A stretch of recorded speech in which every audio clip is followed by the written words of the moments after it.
خاکسار مؤلف کی ضروری گزارش۔ قارئین کرام، آپ اس مختصر تمہید میں دعاؤں کی اہمیت و حقیقت اور فضائل اور اس کے آداب و شرائط اور قبولیت کے مقامات مقدسہ اور اوقات مبارکہ اور ذکر الہی کے فوائد، قرآن مجید کی تلاوت و خصائص کو پڑھ چکے ہیں۔ آئندہ صفحات میں قرآن مجید اور احادیث رسول صلی اللہ علیہ وسلم کی دعاؤں کو پڑھیں گے، لیکن دعاؤں کے سلسلہ کے شروع کرنے سے پہلے یہ بتا دینا ضروری ہے کہ ان دعاؤں کا ماخذ قرآن مجید اور صحاح ستہ، مشکات اور حسن حسین وغیرہ معتبر کتابیں ہیں، جن کا ترجمہ اور حاشیہ میں حوالہ ہے۔ بوقت ضرورت اصل کتاب میں بھی ملاحظہ فرما سکتے ہیں۔ یہ کتاب قرآن کریم کی دعاؤں سے شروع کی گئی ہے۔ حتی الامکان ترتیب کا لحاظ رکھا گیا ہے۔ ہر دعا پر ہندسہ لگا کر حاشیہ میں بتایا ہے کہ اس دعا کو فلاں نبی نے فلاں ضرورت کے لیے پڑھا تھا۔ حدیثوں کی دعاؤں میں بھی ترتیب کا لحاظ رکھا گیا ہے، جیسے نماز، روزہ، حج وغیرہ کی دعائیں الگ الگ لکھی گئی ہیں۔ پہلے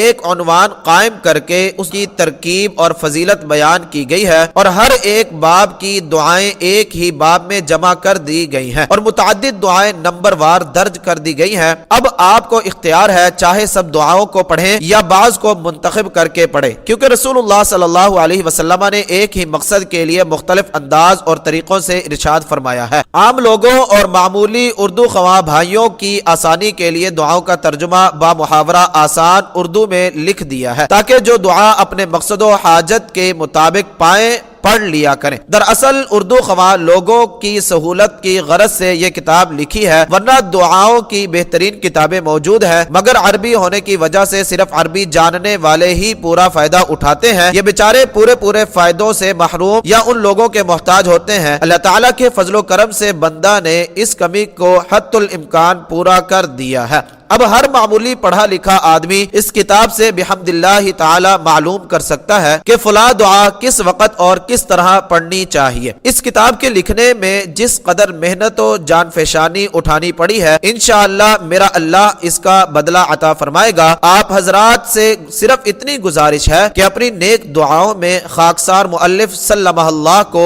یاد فرمائیں اور اس کی لغزشوں کو دامن اصلاح اور عفو میں پوشیدہ کر کے ثواب دارائن حاصل کریں۔ اللہ تعالیٰ اس کتاب کو قبول فرما کر موجب نجات بنائے، آمین۔ معترف تقصیر و طالب دعا عبدالسلام سلمہ اللہ بستوی، نزیل دہلی، مورخہ 8 جمادی اولی 1361 ہجری۔